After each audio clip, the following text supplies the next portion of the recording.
It was dynamite once again.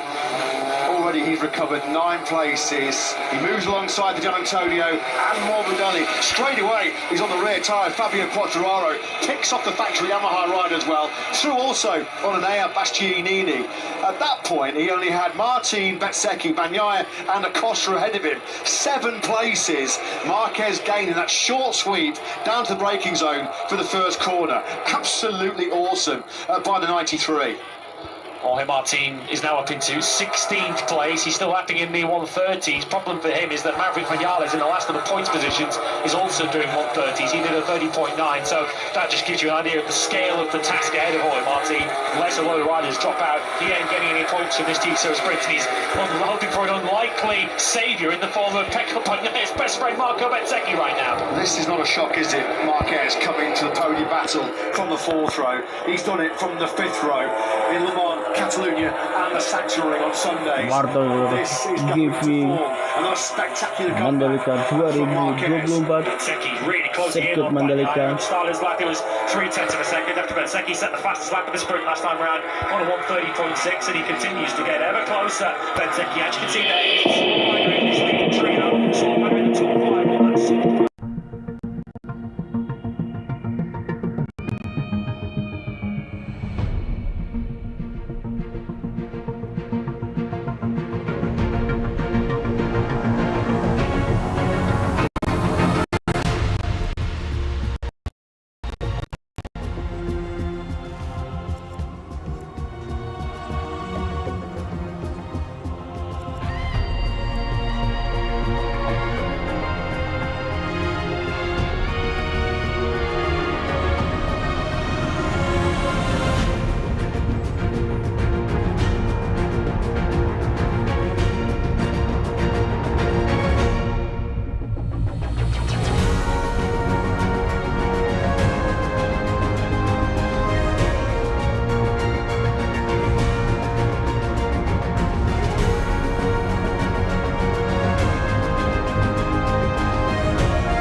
turn one we go. Just coming into the second half of this sprint, which has given us yet another huge twist in this year's Motogp World Championship. We said anything can happen, it's something does on the flyaway races, but we have not had to wait long for more drama. Sensational qualifying this morning. This has been one of the most spectacular Saturdays of the season so far. It has not finished yet. As Bagnaia, through turn 8 we go, hotly pursued by Bezzecchi and Marquez. Bezzecchi once again the fastest rider on circuit. Oh, how close was that? Marco Bezzecchi got it all wrong going on the brakes into turn 10, and he almost plowed at the back of Pecco Bagnaia.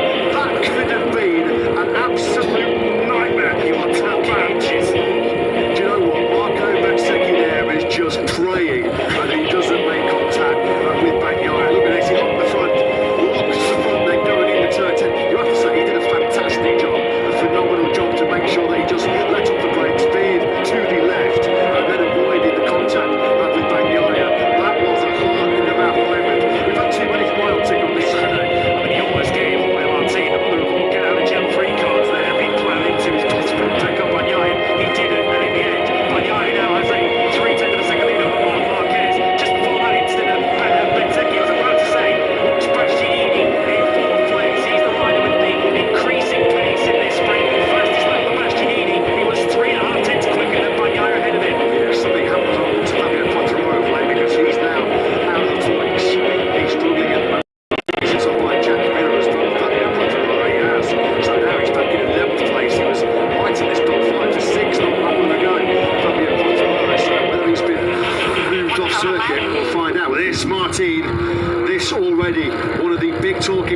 highlights of this Indonesian Grand Prix weekend. It was a disaster in the Grand Prix here last year when he was 3 seconds clear. Now it's best Mandalika.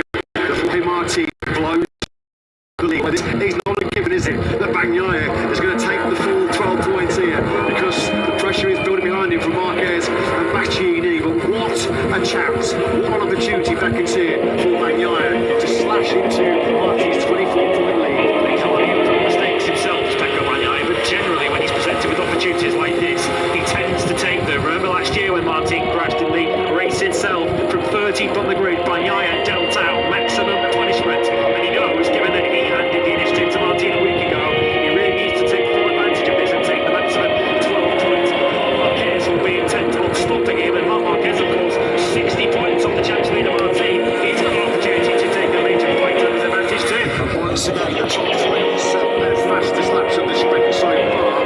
Damaging Marco Bezzecchi on the previous lap when he went off at turn 10. He lost 2.5 seconds. He has, though, quickly got back into his groove. In fact, his fastest lap on the sprint of 1:30.274. Once again, though, fastest rider on circuit. Keep a very close eye on number 23. In the hands of Bastianini because he is not out of this sprint victory battle. Martin now up into 13th place. That was why Altamara making contact with George Altamara out of the points for the top 9 in this sprint. And for Roy Martin to get there, he still needs to make up the best part of 3 seconds. That was some Frankie Morbidelli question. Frankie Morbidelli, wasn't it? From Fabio Quartararo. Back at the front we go then now. Through turn 11. For turn 11 where Martin crashed out the lead in the Grand Prix here last year. It is Bagnaia versus Marquez versus Bastianini. Marco Bezzecchi's been dropped out of this podium battle after the near contact. The consequence of that, well, that would have been a huge controversy, wouldn't it? Of course, Marco Bezzecchi and Pecco Bagnaia are tight, very, very close friends. It'll be a very interesting conversation for the remainder of this Mandalika weekend. Through the final corner, Bagnaia flicks the factory Ducati then. This is about to complete lap 9 of 13. Further back we pick up Jorge Martin. Just directly now he is behind Alex Marquez. Just look how much more speed he's got with Marquez. Going through that final corner. Bagnaia's lead then to start lap 10, 2/10 of a second. Martin just did his personal best of 1:30.3. He's squeezing Alex Marquez out of the way up into Fuck love.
and Marquez. And 3 laps remaining. 3 riders fighting it out for the gold, silver and the bronze. At the moment it's Bagnaia holding on to the top spot and the 12 points.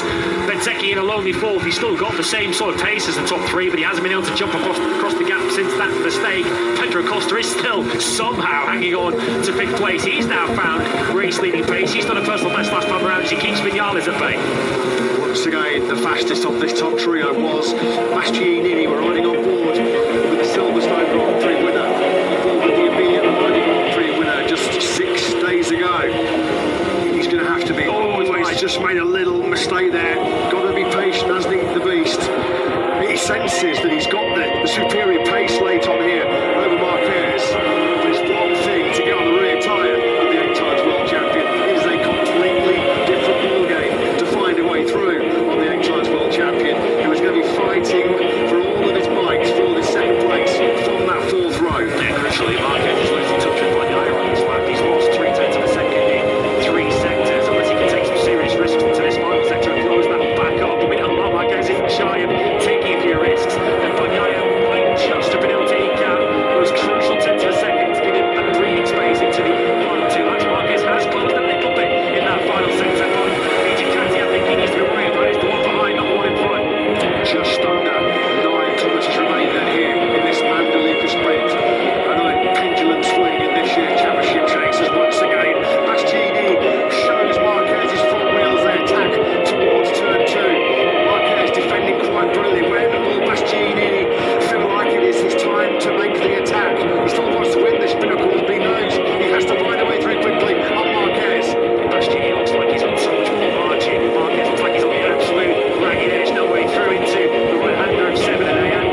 was not going to give that place up without an almighty fight. Now then, has it come too late for Bastien?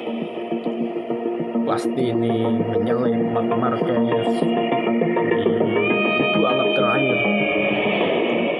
Posisi sementara Magna yang pertama, pasti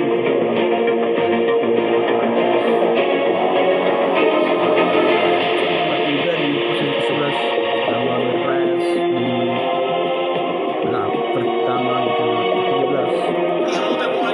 ke-13. Masih berlangsung. About to start the last lap then of this enthralling sprint here in Mandalika. It is advantage Bagnaia by just under 8/10 of a second. Marquez already behind Bastianini. Victor Acosta has got lightning speed here. He's just done his personal best lap of this 13-lapper. Down to 1:30.559. Looks like he's got 5th place safe and secure.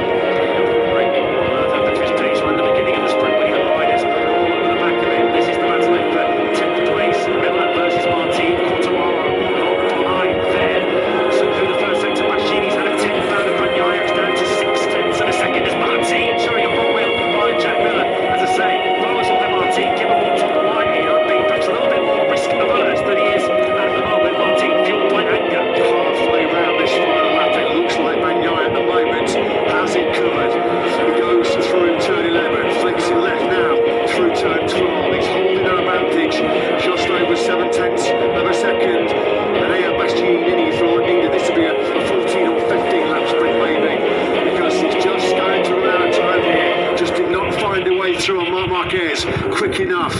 Bagnaia then on course for probably the biggest sprint win of his career so far, certainly the biggest sprint win of 2024 for the reigning world champion. He can't slacken off too much though. He comes through the final corner and there is another massive twist in Mandalika in this year's championship battle as Pecco Bagnaia does take the checkered flag first ahead of his teammate Enea Bastianini.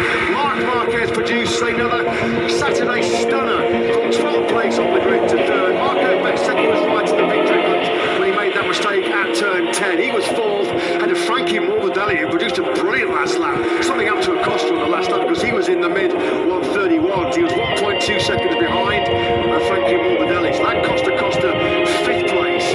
Bagnaia is your winner.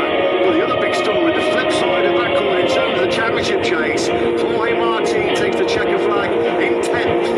No points for the riders still in the World Championship, but of course he'll be left to rue another nightmare in Mandalika, crashing out the lead on the first lap at turn 16. The second time today that the pole starter has been on the floor at turn 16, and he sees his World Championship lead cut in half. Wow, yet another Motogp encounter that made your jaw drop on what has been an incredible Saturday from start to finish. And it just seems to be a championship battle of extremes, doesn't it? Bagnaia and Martin both at the absolute peak of their powers, but both clearly never too far away from a costly mistake. 6 days ago it was Bagnaia who gave away 16 points on the crash at 3rd place. Martin has just handed him 12 points back on a plate this afternoon. I need a calculator to keep the track on what's going on. The constant swing in the points battle between Bagnaia and Martin. Absolutely awesome ride once again by Marc Marquez. You could just see there he knew once Bastianini had come through, that was it. He had nothing to retaliate and just settled down and thought, yeah, I'll take the 3rd place. Just another brilliant fight back from Marquez. 13th to 2nd in the Le Mans Sprint and Grand Prix, 14th to 2nd in the Catalonia Sprint, 3rd in the Grand Prix, and then of course in the Sachsenring, the last time he qualified poorly, he came through from 13th to 2nd in the Grand Prix. Do not rule him out of contention over the full 27 laps here tomorrow. Boy Martin, they're back in pit lane, plenty to ponder for the Martin. Dulu ya. Okay.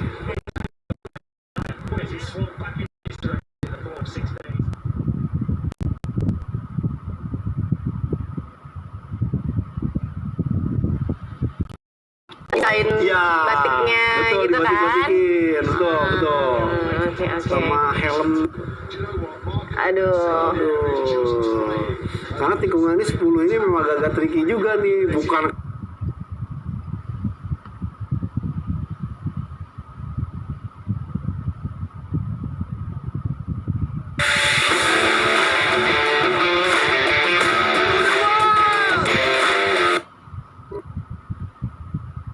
Looks like Bagnar's going to win the sprint race. You know, an independent team rider take. Maybe less. And those will all be people who have a bit extra money. Yeah, it's a bit ridiculous. So, look, the grandstand, the main grandstand. it's a little bit more of practice yesterday afternoon. He was 17th. He was fearing he was going to be in Q1. Race pertama memakan korban Jorge Martin mengalami race di lap pertama, lap 13. Probably thought Berada di podium yaitu Bagnaia, Pastini dan Marc Marquez berada di podium untuk race pertama untuk Motogp yang akan dilaksanakan besok pada jam 3 atau jam 15 waktu Indonesia Barat.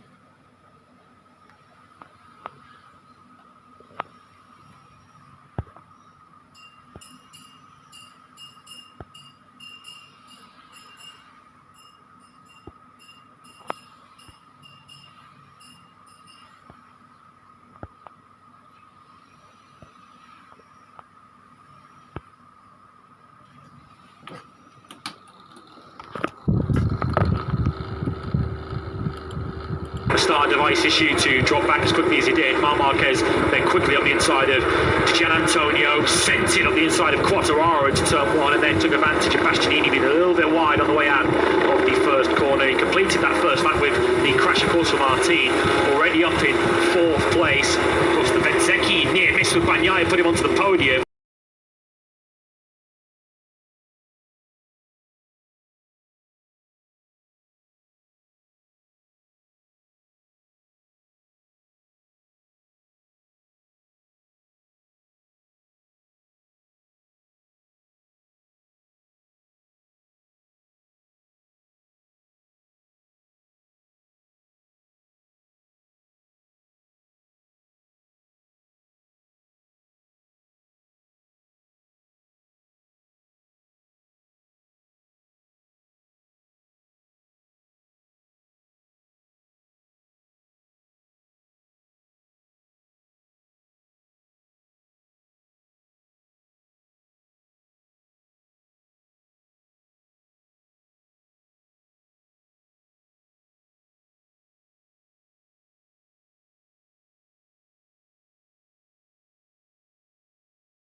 First lap for me has been not really good. I committed mistakes in the turn number 1 and marked his entry.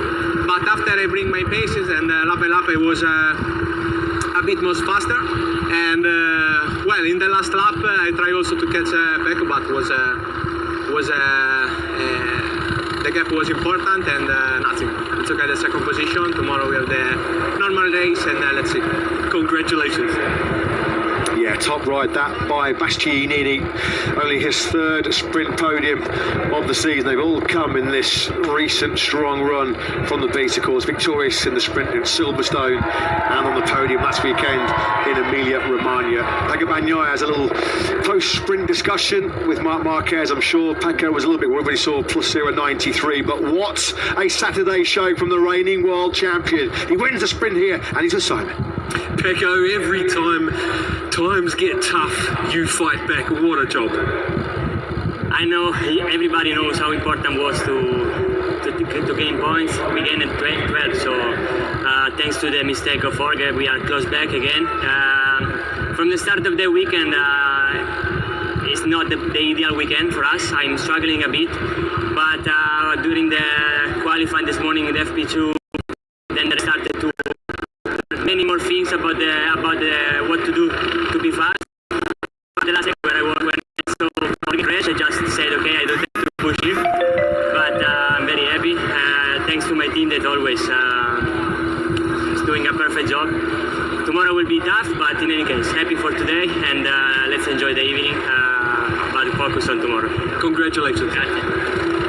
Yeah, what an awesome job by the 27-year-old Italian. 14th at the end of FP1 yesterday morning. He has not been inside the top three in any session pre-sprint. But when it really matters, when the points are at stake, Pecco Bagnaia, as he so often does, delivers. Gigi Dall'Igna appreciating the brilliance once again of Marc Marquez as his powers of recovery. No limits, do they? Fourth row to the podium once again as our medal ceremony in Mandalika gets underway. That's why Gigi Dall'Igna convinced Ducati to pay the big bucks to sign Marc Marquez up to partner Pecco Bagnaia for next season. Factory Ducati 1-2 in the sprint. Bastianini in the end was just a tenth of a second behind Pecco Bagnaia as Bagnaia held on. Marc Marquez though, just can't keep him down, can you? A 10th sprint podium, bit of a 7th of 2024. He gains 7 points on Jorge Martin. He gains 9 on the World Championship leader. In his second place today, just took a little bit too long in the end to get himself through the traffic of LESTE, Marc Marquez. Of course, Marco Mazzecchi, who moved himself out of the way with that late error, but gaining the maximum 12 on Jorge Martin today and taking full advantage of his first lap slip-off. Your sprint winner, Pecco Bagnaia.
Sprint Saturday, brilliant job by Marquez, and Jorge Martin then taking the checker flag in 10th place, just 12 points clear going into tomorrow's Mandalika Grand Prix. Of course, he was here on a revenge mission, determined to block out the crushing disappointment of the Indonesian Grand Prix last year when he was cruising 3 seconds clear of the field and he crashed out of turn 11. And unfortunately, there was another nightmare in Mandalika for Martin to contend with. And there's got got some good sleeping pills for it, because it'll be a tough night in the hotel for the World Championship leader. Still the World Championship leader, but I don't think anybody saw him losing half of that 24-point buffer over those 13 laps. Qualifying was dramatic. The sprint delivered once again as Bagnaia takes such an important victory. And cuts away Maltese Championship lead in half. Bagnaia from Bastianini, Marc Marquez settling in the end for third. Marco Bezzecchi, who came inches away from wiping Bagnaia out far way through the sprint, finished fourth. Morbidelli beat Acosta for fifth on the fight. My old Andy.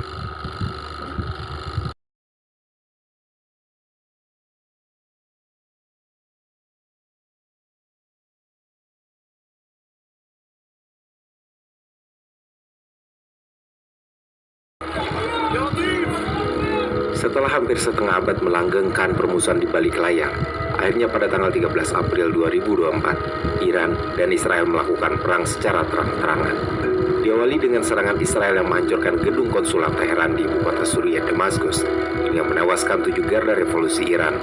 Lalu Iran membalasnya dengan mengirim lebih dari 300 drone dan rudal jenis balistik, serta jelajah untuk membombardir fasilitas-fasilitas militer milik musuh bebuyutannya tersebut. Bagian menariknya dari konflik antara dua pihak ini adalah serangan bertubi-tubi dari Iran membuat Israel yang selama ini mengabaikan teguran dari PBB justru akhirnya datang mengadu ke Dewan Keamanan PBB atas aksi Iran dan mendesak supaya PBB mengecam serangan Iran tersebut. Konon, memang Iran menjadi salah satu negara yang ditakuti Israel selama beberapa dekade, yang disebut-sebut membawa ancaman terbesar bagi mereka, bahkan dianggap sebagai musuh kuat oleh Amerika Serikat. Memang, sekuat apakah Iran hingga ditakuti dan dianggap ancaman?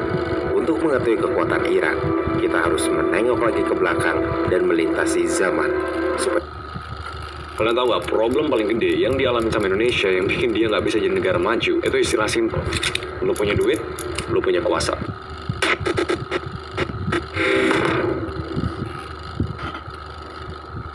Gue lagi ngomel, tiba-tiba gue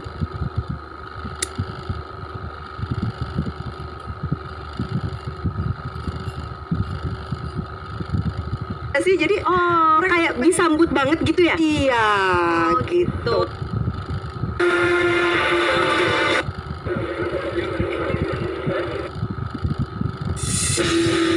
Saksikan, because it's a technical issue that is costing him the chance to fight.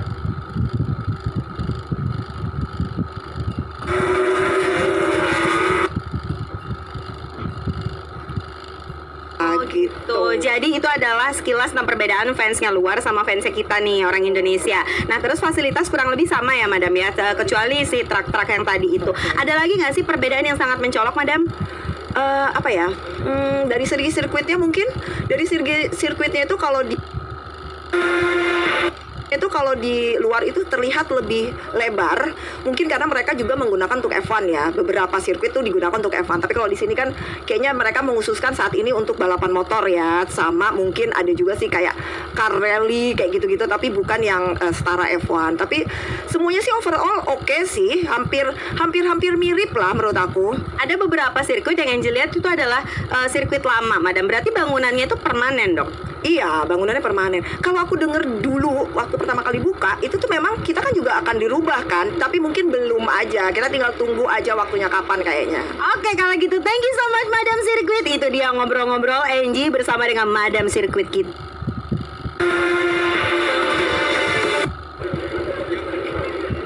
Bagnaia, the 8-time world champion, digging in to try for Q2. He was looking down at his right foot there, wasn't he? As we pick up now Zarco once again.